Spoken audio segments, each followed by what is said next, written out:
the strategies that we went through are going to reduce the impact of health on your life. The question is, how many of them you utilize. I mean, obviously, the more of them you do, the better result you're going to have. So, a few of the personal ones. I mean, the biggest one I start out with every day is I get up to an affirmation. And, it's something along the lines of this, but, today's going to be a great day. And, I have the choice to show up as the best me ever. And, just by getting the day started on a positive note has a huge impact. The other one is setting goals. And, I don't know if anyone has ever done any work with goals, but, I've done a lot of study. I know, I've read a lot of books by successful people. One of the things that they all stress is you need to have a written plan of attack. If you don't have a target, what are you aiming at? And, just weight loss, for instance. Everybody's got that magic number that they want to get to.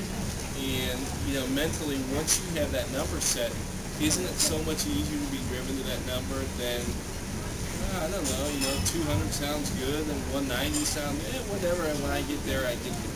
We all know where we're going. So, spend some time solidifying those things in writing and review them on a regular basis.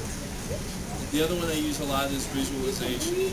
And basically what that means is, just kind of having an idea of where you're headed and, kind of begin with the end in mind. If I want a new car, generally I know what car I want. I want a black Mercedes with, tan leather interior. I can almost smell it in my mind. But research tells us that, the brain can't tell the difference chemically between what's imagined in great detail and what actually takes place. So, the more you think about what you want to have, the more likely you're going to be to actually get to that point.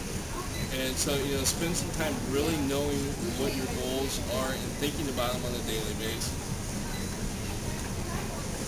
Relaxed breathing exercises and postural or muscle relaxation. I'm going to have everybody do a little challenge for me here. I'm going to have you just kind of sit up for me. You don't have to get up. And now I'm going to have you just slump like today's the worst day ever. And what I want you to do is I'm going to have you take a deep breath in. Bend forward. Now what I want you to do is I'm going to have you sit up, pull those shoulders back, and take that same deep breath.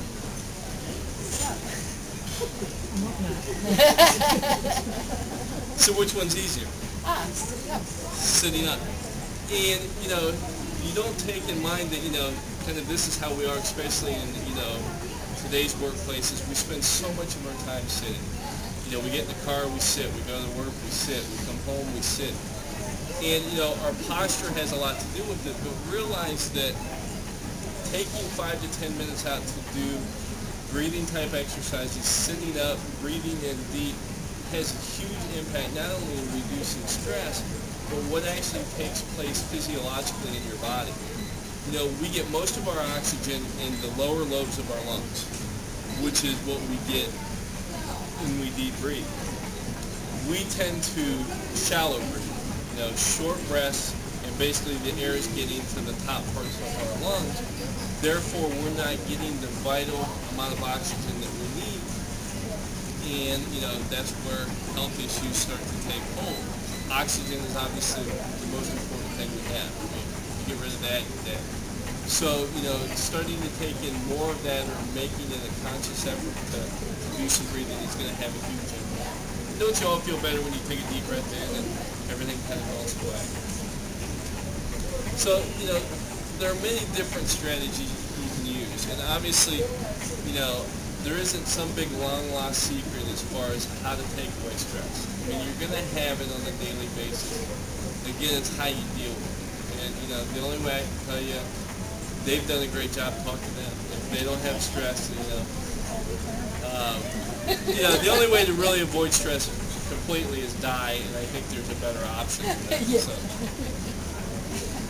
So, just kind of summing up, obviously we have an impact economically of kind of what takes place.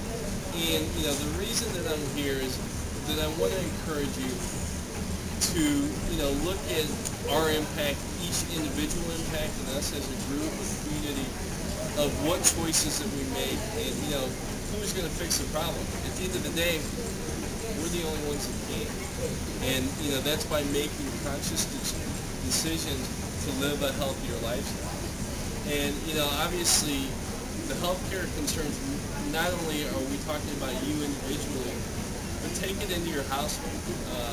And I loved the newsletter this month that you sent out about juvenile obesity and, you know, some of the things that you can do to kind of bring healthy habits into the home. And boy, you can't stress it enough because, I mean, you know, you look at children today, I mean, they're going to start dying at younger and younger ages. And they learn from us. And so, you know, if we develop healthy habits at home, it's only a matter of time before, you know, they start to follow those habits. So, you know, today's not, you know, at the beginning kind of the lecture, we went through some numbers that are kind of depressing, and that's not what I want you to walk away with. Today's a message of hope. You know, today's when it starts, and, you know, consciously making those decisions to lead a healthier lifestyle.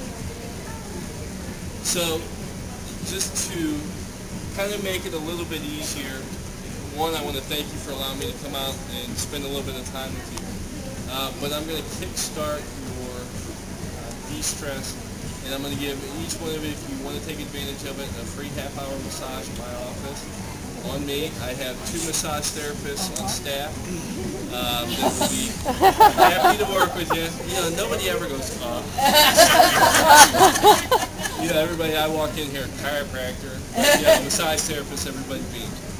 But, you know, that's my way of saying thank you, and hopefully you take advantage of it. There's no catch to it. It's just my way of giving you a gift that maybe you can utilize that jumpstarts this whole process. And then also, if you kind of want to hand this around, this was a great article, as I mentioned before.